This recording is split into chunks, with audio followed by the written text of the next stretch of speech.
Welcome to podcast Sarah and Michael. I have to admit, pouring through this morning's data dump it's really making my head spin. I mean, May 12, 2026 is definitely going down in the books as one of the heaviest reading days we've had in a while. Oh, it is an absolute avalanche of information. Like, the sheer volume of raw data crossing the wire this morning is staggering, even by our usual standards. Yeah. I've been going through highlighters at an unprecedented rate, honestly. I am on my third cup of coffee, and I feel like I barely scratched the surface. Right. But that actually brings us perfectly to the mission for today's deep dive. We're looking directly at the recent financial and political reports surrounding the ongoing U.S.-Iran conflict. Exactly. We really want to cut through the noise and just zero in on the newly released defense budget figures. The goal is to unpack the staggering financial toll of this war. Yeah, specifically looking closely at the skyrocketing costs of weapons and personnel. Right, and what those massive numbers tell us about the hidden, everyday mechanics of the conflict on the ground. Because it's not always what you think. No, it's really not. That distinction between the headlines and the actual mechanics is vital. Because the raw financial numbers, they reveal a story that geopolitical rhetoric often completely obscures. Absolutely. Now, before we jump into those numbers, I want to make something crystal clear to you, the listener. Very important point here. The sources we are digging into today, they involve highly charged political figures, active military actions, and ongoing international negotiations. Yeah. But this deep dive is entirely impartial. We are not here to take a political side, endorse a foreign policy, or, critique any specific administration. Not all. Our objective is strictly to convey the facts, the figures, and the statements from the original reports, and to just help you understand the literal machinery driving this situation. We are solely focused on the math and the stated defense policies that are basically creating that math. Right. And to really conceptualize the math we're looking at today, imagine stepping into a taxi cab. Okay, I like this analogy. Normally, you understand the financial arrangement, right? You get in, the meter drops, and you pay a predictable rate to get from point A to point B. Sure. But the situation we are analyzing today it's like getting into a cab where you aren't just paying for the gas and the distance. You're paying a team of mechanics to actively upgrade the taxi's engine while it's idling at a red light. Oh, wow. And you're paying hazard pay to the driver's family just in case someone sideswipes you. The cab isn't actually moving toward a destination, but the meter is multiplying every single second. That is a deeply unsettling cab ride. It really is. But it perfectly captures the state of modern military spending we are seeing in these latest disclosures. So let's look at the testimony that just dropped today.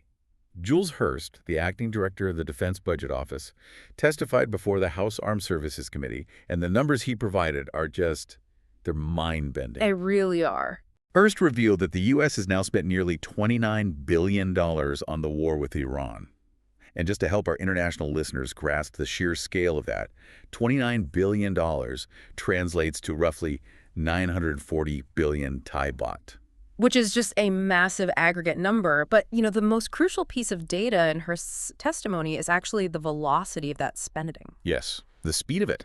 Exactly. If you look at the previous official disclosure, which happened just 2 weeks prior on April 29th, the stated figure was slightly over $25 billion, or around 810.5 billion baht. That is the specific detail that completely stopped me in my tracks. Yeah. $25 billion on April 29th. $29 billion today, May 12th. I had to run the math on this a few times because my brain just needed a way to ground it in reality. It doesn't seem real. It doesn't. That's a jump of nearly $4 billion in just 13 days. Wow. To put that in perspective for you listening, that means the military is burning through approximately $300 million every single day. Which is, you could build a sprawling, state-of-the-art research hospital from the ground up every 24 hours with that kind of money. Every single day. Yes. But instead, it is vanishing into the theater of operations. Right. And it forces us to ask a very uncomfortable logistical question. How do you physically spend that much money that quickly? And that leads to a genuine mystery here. Because we are ostensibly in a ceasefire right now. Right. Negotiations are actively ongoing. So how on earth does a budget expand by nearly $4 billion in under 2 weeks when you aren't, launching major headline-grabbing offensives? Where did Jules Hurst say this money is actually going? Well, he broke the expenditure down into two primary drivers. weapons and personnel. Okay, let's look at the weapons aspect first. Yeah, because Hearst cited the cost of repairing and replacing updated military equipment in an active combat zone as a massive portion of this $4 billion spike. But when most of us hear military equipment, we picture, bullets, artillery shells, jet fuel. Right, the traditional stuff. But $300 million a day buys a lot of bullets. There has to be something vastly more expensive driving this. You've hit on the core issue. We have to understand what equipment actually means in modern warfare. We aren't talking about static mechanical items anymore. What are we talking about then? We are talking about highly sophisticated, incredibly sensitive technology.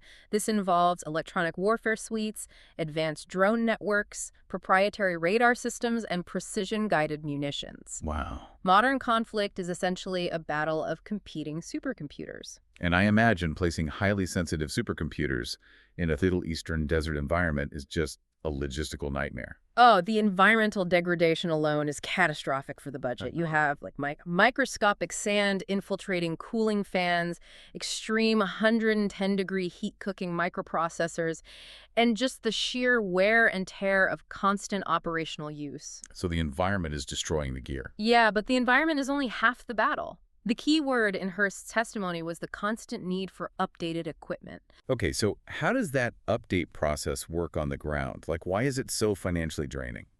Think of it as a terrifying, high-stakes technology treadmill. A treadmill, okay.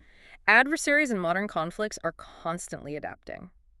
If the enemy figures out a way to deploy a new jamming frequency that disrupts your drone feeds, you can't just wait for the next fiscal year to buy new drones. Right. You need a fix now. Exactly. You have to immediately engineer, manufacture, and rush deploy new physical countermeasures and software packages to the battlefield. Oh, man. If they introduce a new tactic to evade your entire radar grid needs a patch, which often requires swapping out multi-million-dollar physical hardware components on site. So it isn't just buying a piece of technology once and you're done. No, not at all. You are locked into a continuous punishing subscription service where every time the enemy updates their software, you have to spend $1 billion updating your hardware just to maintain the status quo. Exactly. You are paying a massive premium to replace what was destroyed, repair what broke down from the sand, and vitally upgrade everything else to stay ahead of the threat curve. And that adds up. Fast. That rapid cycle of modernization in the field is a compounding financial drain. Okay, so that explains the hardware side. But Hearst also pointed to personnel as the second major driver of this spending spike. Yes, he did. And again, this raises questions for me, because the military always pays its soldiers. What makes this specific footprint so uniquely expensive right now? Well, Hearst pointed to the general operational expenses and allowances required to keep military personnel stationed and maintained in active conflict areas. Okay. Keeping tens of thousands of troops in a hostile environment is a logistical marathon. You aren't just paying their base salaries. Right. You are paying combat pay, hazard duty pay, and family separation allowances. But the real cost is the logistics of human survival. Walk us through what that actually looks like on the ground. Sure. Consider the supply chain required to sustain a human footprint of that size in a danger zone. You have to pump in thousands of gallons of clean water daily. Just to keep everyone hydrated. Exactly. You have to maintain air-conditioned facilities in extreme heat, which means flying in massive amounts of fuel just to run the generators that power the HVAC systems. Wow. You have to secure the perimeter of those sprawling bases, fly in medical supplies, and maintain an uninterrupted flow of fresh food. That sounds incredibly complex. It is. Every single bottle of water and drop of diesel has to be transported through a hostile environment, which means the transportation itself requires armed escorts, which requires more fuel and more hazard pay. Wait, hold on. I need to challenge this concept a bit. Sure, go ahead. Because the entire promise of modern military technology, the drones, the precision strikes, the electronic warfare we just talked about, was that it would make the military leaner and more efficient. That was the pitch, yeah. Right. We are told we don't need hundreds of thousands of infantrymen holding a line anymore. So if technology is doing the heavy lifting, why is the logistical cost of the humans supporting that technology expanding so aggressively? It's a great question. Shouldn't a drone require a smaller human footprint than Like a traditional armored tank division? That is a brilliant pushback, and it really gets to the heart of a concept military planners call the tail-to-tooth ratio. Tail to tooth. Okay, what is that? So the tooth is the actual combat power, like the drone striking a target or the fighter jet in the air. Right. The tail is everything required to support it. Your assumption is totally logical. Better technology should mean a smaller tail. Yeah, that makes sense to me. But the reality of modern warfare has proven to be the exact opposite. Really? Why does advanced technology demand a larger tail? Because advanced technology is incredibly brittle and requires vast networks of highly specialized support. A drone might only have one pilot sitting in a bunker in Nevada, right? Yeah. But locally, in the conflict zone, that drone requires a massive footprint. It needs specialized mechanics with high-level security clearances to repair its proprietary radar. Oh, I see. It needs massive server farms on the base to process the video feeds, which requires the heavy-duty HVAC systems we just discussed. Which need the generators and the fuel. Exactly, and it needs a dedicated force of infantry just to guard the airstrip where it lands. So the tooth got much smaller, but the tail required to keep that tooth sharp grew into a massive, sprawling enterprise. Oh, wow. So if we're spending billions constantly upgrading radar and drones, that implies a massive amount of highly trained humans are required on the ground to operate, fix, and protect them. Precisely. It's like buying a fleet of high-end luxury sports cars, but then discovering the specialized oil changes, the highly trained mechanics, and the insurance end up costing 10 times the sticker price of the vehicle itself. That is a perfect way to put it.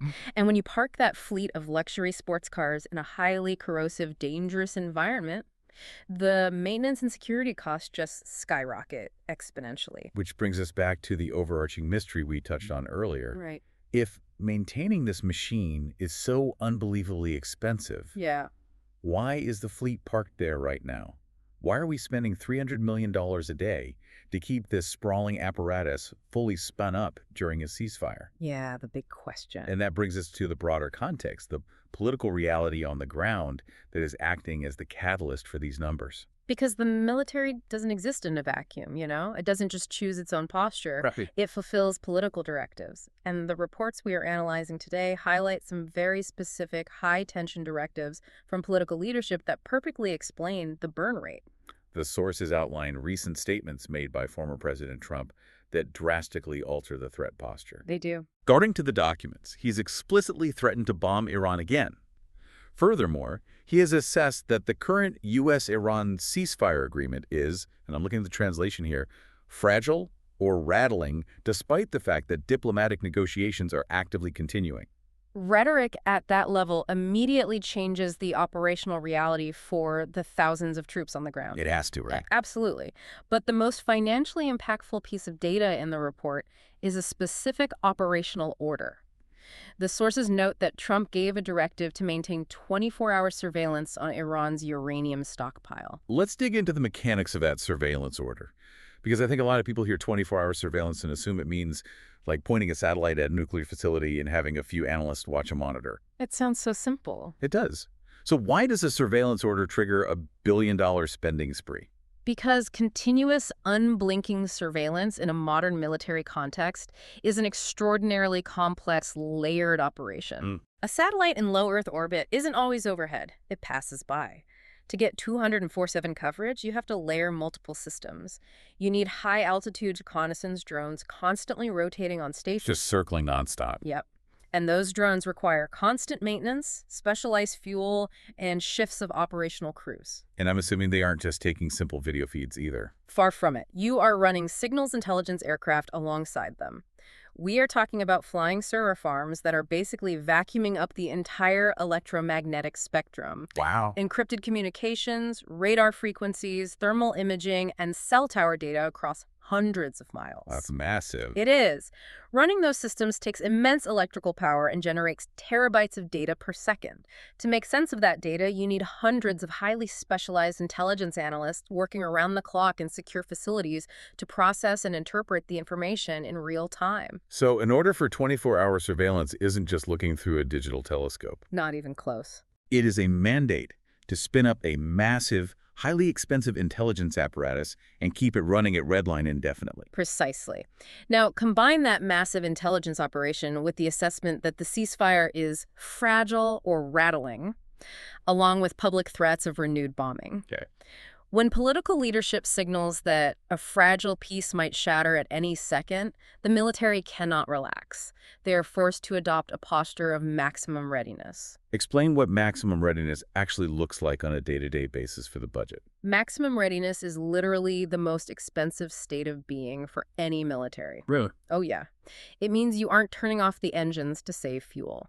Ships at sea are fully fueled, armed, and patrolling, rather than sitting quietly and efficiently in port. Right. Fighter squadrons are placed on quick reaction alert, meaning pilots are essentially sitting fully geared up near their aircraft, burning through crew endurance. Just waiting. Exactly. Ground troops are drawing maximum hazard pay, sleeping with their gear on, and consuming resources at a combat-level rate. You are essentially burning through the lifespan of your equipment and the endurance of your personnel simultaneously without actually firing a shot.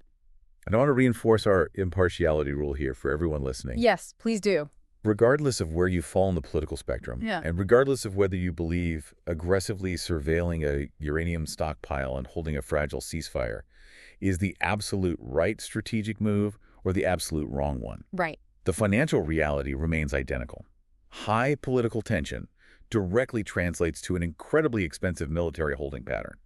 The math doesn't care about political parties. The math is entirely agnostic. When the political directive requires preparing for imminent catastrophic conflict while simultaneously holding a fragile, rattling peace, the cost is going to be astronomical. Yeah. It requires a continuous, unbroken outflow of cash for equipment readiness and personnel allowances, exactly as Jules Hurst testified. We've covered a tremendous amount of ground today, prodding through this massive data dump. We really have. If we pull all of these threads together and summarize the core insight from these reports, it's this. The U.S.-Iran conflict is so often portrayed in the news as a grand, sweeping geopolitical chess match. Which it is, on some level. Sure. But when you look past the rhetoric and dig into the raw data from the Defense Budget Office, you realize it is fundamentally a rapid-fire financial engine. Is the brutal economics of deterrence and readiness. Exactly. It is currently costing nearly $29 billion. And that staggering cost isn't necessarily driven by cinematic explosive battles. No. It is driven largely by the unglamorous, gritty, but absolutely vital mechanisms of modern warfare. It's the cost of fixing broken radar systems in the sand, updating software on drones to dodge new jamming signals, and paying thousands of troops hazard pay to stand guard and keep the air conditioning running during a fragile ceasefire. It is the sheer cost of maintaining a suspended state of potential violence. And, you know, as we process the reality of that $300 million a day burn rate, it brings up a really crucial, albeit unsettling, consideration. What's it?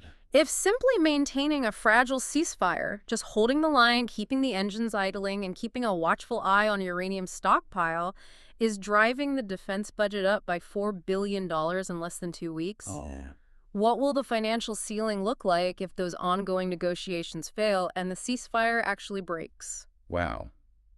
That is a chilling thought to leave on. Uh-uh. The meter's already multiplying out of control while the taxi is just parked at the intersection. Exactly. We can only imagine the financial devastation if someone actually hits the gas. Yeah. Thank you for joining us on this deep dive. It was a heavy one today. But understanding the hidden mechanisms behind these massive numbers is absolutely essential to seeing the full picture of global conflict. Keep questioning the headlines, keep digging into the data, and stay curious.